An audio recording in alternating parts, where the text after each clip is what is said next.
The Patriots Hopefully they lost never Super go back. Bowl. The Patriots lost Super Bowl, but they came back and won it a few years later. And you could say, "Oh, yeah, well that's Tom Brady." Well, Well, y'all who's got Joe Joe Burrow? Burrow. I was about to say, who's Joe Burrow's comp?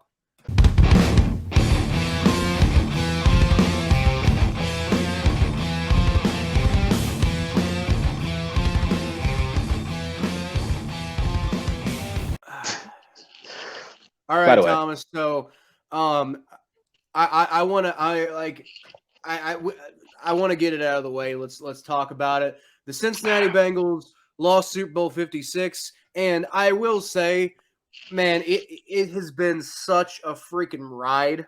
Um, watching this team go from 6-25 and 1 the last 2 years to the Super Bowl this year, it was awesome. I would take the Bengals losing in the Super Bowl every single year if it meant I got to watch this happen every single year. It was draining to watch them lose. It was just infuriating watching some of the decisions that they made. It was to watch the offensive line be like we've been managing the offensive line all year, but everybody's been saying like people predicted we go like 4-13 and et cetera, because we didn't fix the offensive line, and for that to be the reason that we lose the football game. I mean, there's a lot of other things that happened in this football game, but the reason that we lost is because the offensive line was trash, like gutter garbage juice.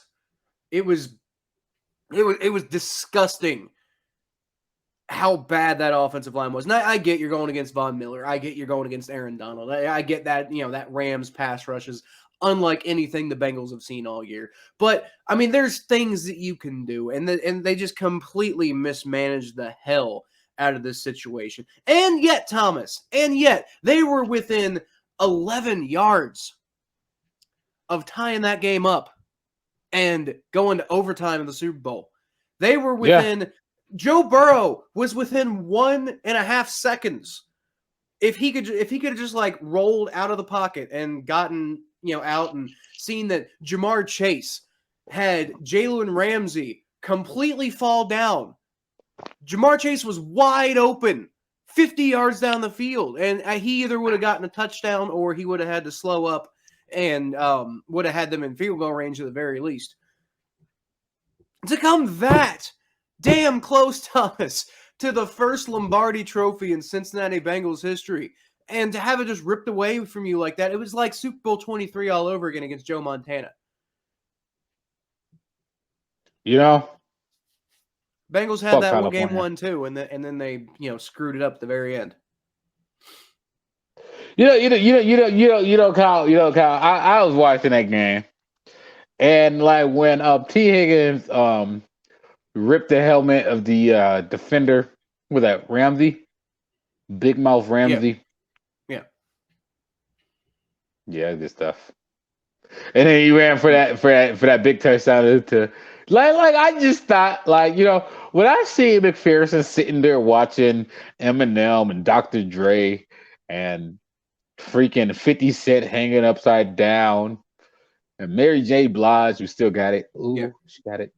I just seen that little cocky ass smile at him, and I was like, I can see the Bengals winning this. And I felt like the Bengals were going to win that game. Even with the last possession, that Joe Burrow was going down like a helicopter. And then he threw that ball, and I was like, oh my God, he's going to dive and catch it. And it wasn't until that ball rolled 3 yards, and then 5 minutes went by, and I was like, oh, damn, they about to lose. Yeah. Long after their drive was over, that's when you realized they were going to lose. Dude, I'll tell enjoyed the you game, one though. thing.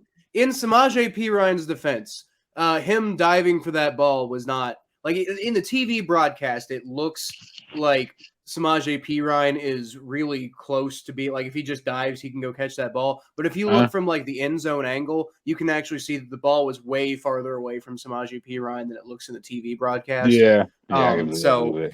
So I mean, like I personally have been railing against Samaje Perine being a key contributor in this offense all year. I have Mm-hmm. not liked him. There's been a couple of times I saw him make a couple good plays, and I was like, hey, all right, you know what, Samaje Perine, you can obviously do something. But for the most part, I've generally been anti-Samaje Perine. But I will admit, in this particular case, that play was not Samaje Perine's fault. Well, I'll tell Now, you what. why the hell we were running the ball with Samaje Perine at the end of the game with the Super Bowl on the line, straight into Aaron Donald? You're gonna have to explain that one to me. Like, I mean, Zach Taylor, like sort of made some comments on it, and he was like, I forget exactly what he said, but he was just like, well, that was the scheme, and we had a play called up, and we just didn't have time to get the right personnel subbed in and everything like that. And I'm just sitting here like, bro, it's the Super Bowl. What do you mean you didn't have the right people subbed in? It's the Super Bowl. You should have the right people subbed in the Super Bowl. Y'all the ones who extended his contract. Yo, so okay, which I don't disagree with, but coaches make mistakes. That was a big mistake to make. That was. But we extended him. We extended Lou Anarumo. We extended Brian Callahan. We extended a lot of the assistant coaches, and Al Golden is actually the linebacker coach is moving on to. I think I forget exactly where. I think they said Notre Dame, but he's getting a better position at Notre Dame or something like that. But look, I'm not trying to say like fuck Zach Taylor or that like I have a problem with them extending him. I've been a fan of Zach Taylor this whole time, and I think he's young and people make mistakes, and they live and they learn. And Zach Taylor has shown nothing but the ability to learn and do better next time and never make the same mistake twice. But I will say at the same fucking time, man. Perine? Well, okay, so before I get into the negative, I'm gonna be positive for a moment before because I got some negative stuff I do gotta say. Before I get to negative, let me be positive. Joe Burrow looked good in his first Super Bowl. Fairly well. He didn't look like the moment was too big for him. He also didn't exactly have the best game either. That's true. Here's the thing. But y'all only lost by 3. That's the whole thing. Like Joe Burrow looked. One thing that we always the biggest fear about quarterbacks, right, is how they're gonna. I think the biggest thing about quarterbacks is how they play in the playoffs, and like that's why I'm big on Baker Mayfield. Because Baker Mayfield didn't look bad in the playoffs. Joe Burrow looked really good in the playoffs too. I think quarterbacks who play well in the playoffs are just different breeds. And I think those are your franchise quarterbacks. Quarterbacks that can play in the playoffs are your franchise quarterback. That's why I am not sold on Lamar Jackson because he haven't had a good playoff game yet. But that's another story. But Joe Burrow looked good this postseason. I think that's great that the state no stage is too big for him. Jamar Chase looked good in the playoffs. No stage is too big for that guy. And they're young, and they're just getting started. So I think that's exciting. Positive. Negative. Tyler Boyd, the best slot receiver in the NFL. Drop the slant. That dude. I mean, and like I don't want to rip Tyler Boyd because he's a great player and everything, and all that good stuff. But dude, that was a drop that he's probably going to be seeing in his nightmares for the next 20 years. Yeah, him. I remember back in I think it was Super Bowl 16. It might have been. I don't think it was Super Bowl 23, but Chris Collinsworth had a drop like that, and Bengals fans still remember it like 40 years later. So, Tyler Boyd is gonna have trouble living that one down, but I'm sure he's gonna come back. And I mean, here's the thing, Thomas. Like, I know Super Bowl losers tend to not do so well after they lose the Super Bowl. Mm-hmm. But how often do you have a guy like Joe Burrow as your quarterback? How often do you have team chemistry quite like this? It's just like guy. Who has lost the Super Bowl and then come back and done perfectly fine? Patrick Mahomes. I was gonna say Tom Brady. Well, I mean, like, and that's the thing, though, and like, here's the whole thing, and like, I get that people are like, oh yeah, there's Super Bowl losers, they're gonna do bad. Well, all right, so let's look at the last 3 teams that lost the Super Bowl, right? The last 3 teams that lost the Super Bowl, right? Mm-hmm.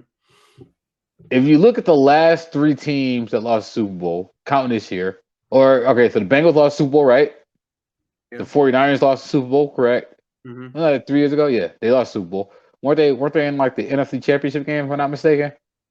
I mean, that's a pretty good rebound, if I'm not mistaken. Yeah, yeah, I mean, and they're still they're they still were within an interception, a dropped interception, by the way, of making it back to this one. Kansas City Chiefs lost Super Bowl last year, right? Didn't they lose Super Bowl last year, if I'm not mistaken? Yeah, they lost the Super Bowl last year, and they made it all the way to the AFC Championship this year. Yeah, so And then I'm pretty sure y'all got nothing to worry about. okay, Thomas, I want to add on to what you're just saying right now. So you said the last 3 Super Bowl losers, right? Mhm. So the last team lost Super Bowl. So let's talk about the last 3 Super Bowl losers before the Bengals, right? So Yeah. the last team to lose the Super Bowl was the Kansas City Chiefs. They Mhm. made it to the AFC Championship. Yep. The last team before that to lose the Super Bowl was the San Francisco 49ers. Mhm. They were, like I said, they were within a dropped interception of returning to the Super Bowl this year. Mhm. And you know who the team was who lost before that, Thomas? Was it the Rams who just beat the Bengals in the Super Bowl? It was the Rams, yes. Now, So, granted, that was with Jared Goff as the quarterback, but it was still the Sean McVay system. It was still, they basically ran it back. They just went and got a different quarterback. I mean, what is the difference between the Kansas City Chiefs losing an AFC Championship game to the Patriots, who goes on to win a Super Bowl, and the Bengals with a young Joe Burrow losing in the Super Bowl to the Rams? Like I'm trying to so this whole thing, this whole narrative, oh yeah, teams that lose the Super Bowl goes on to be bad. Like, well, I think everything's circumstantial. Because people go, man, this is whole old way of thinking where people just go like, where they think because things used to happen like that, they're always going to be like that. It's not true. We're in a new era. Well, it happened. And Joe Burrow is going to be a problem. It happened 3 years in a row, right? Because you had the Seahawks lost the Super Bowl. They never got back. The Panthers lost the Super Bowl. They collapsed. The Falcons lost the Super Bowl, and they collapsed. So, I mean, you definitely get stretches like that every once in a while where a team just cannot seem to get it going again. But, like, the Steelers, for example, they lost the Super Bowl. They never went back. The Patriots lost Super Bowl. The Patriots lost Super Bowl, but they came back and won it a few years later. And you could say, "Oh, yeah, well, that's Tom Brady." Well, you got Joe Burrow. I was about to say, who's Joe Burrow's comp? People keep saying Tom Brady. People said Tom Brady. People said Joe Montana. People said Joe Namath. But Tom Brady has been the one who I've heard thrown about the most. So, like, why the hell can't Joe Burrow do it? I don't see why he can't. Like, I mean, does that mean they're going to win the Super Bowl next year? No, that doesn't mean they're going to win it next year. But at the same time, this Cincinnati Bengals team, why the hell can't they win it next year?